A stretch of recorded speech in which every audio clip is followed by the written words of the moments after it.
আপনাকে কি পদত্যাগ মানে হচ্ছে আপনি কোনো কিছু পারতেছেন না, আস্তে কইরা চুপচাপ চলে যাবেন, এই জন্য কি আপনার ষড়যন্ত্র উপদেষ্টা বানানো হয়েছে?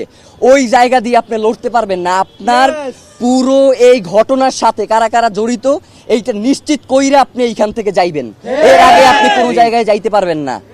মানে হইলো যাইয়া আপনি যাবেন, কোনো সমস্যা নাই, তার আগে বলবেন যে আপনারা কে বাধা দিছে এই দায়িত্ব পালন করতে, আপনি কার কার জন্য এই দায়িত্ব পালন করতে পারেন নাই, কে এই খুনের তদন্ত করতে আপনারা বাধা দিছে, সব কথা বইলে দিয়া এরপর আপনি যাইতে হইবে, এছাড়া আপনার যাওয়ারও কোনো সুযোগ নাই।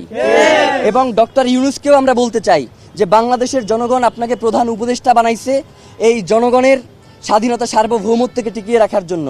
জানাজার মাঠে আপনি বলেছেন যে আপনি শরীফ ওসমান হাদিকে ধারণ করেন, কিন্তু একবারের জন্য আপনি জানাজার ময়দানে বলেন নাই যে খুনের বিচারের ব্যাপারে আপনি কি করবেন। মানে এই যে এত বড় একটা হত্যাকাণ্ড হইল, এর বিচারের জন্য আপনি কি কি পদক্ষেপ নেবেন সেইটা আপনার মুখ থেকে আমরা শুনতে পারি নাই। মানে আপনার যে অসহায়ত্ব সেইটা আমরা দেখতে পাইছি, আপনি আসলে কিসের কারণে অসহায় সেইটা আমরা জানতে চাই। আপনাকে কে অসহায় করে তুললো এইটা আমাদের কাছে আপনার জানাইতে হবে। মানে এইটা না জানাইয়া তড়িগড়ি করে নির্বাচন দিয়ে এরপর আপনি চলে যাবেন, এইটা হবে না। নির্বাচনের আগে বিচার নিশ্চিত করতে হবে, এরপর নির্বাচনের আগে কোনো নির্বাচন হবে না।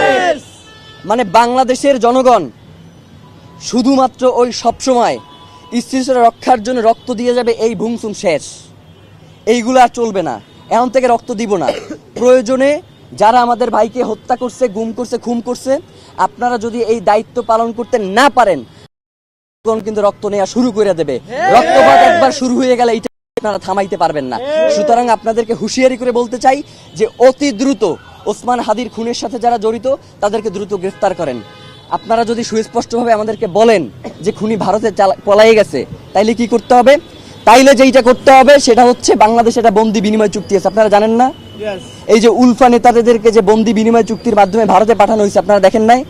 উলফা নেতারা খালি বাংলাদেশ থেকে ভারতে পাঠানো যায়, ভারত থেকে দিল্লির ওই কুত্তা শেখ হাসিনারে বাংলাদেশে আনা যায় না।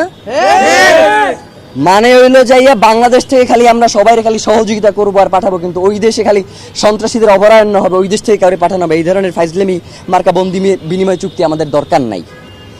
আপনারা অতি দ্রুত ওসমান হাদিকে যারা খুন করেছে তাদেরকে দেশে থাকলে গ্রেফতার করেন, আর দেশে যদি না থাকে তাহলে তাদেরকে বিদেশে যেখানেই থাকুক সেইখান থেকে আনবার ব্যবস্থা করেন। আপনারা যে কি করবেন সেটা আমাদের বোঝা হয়ে গেছে।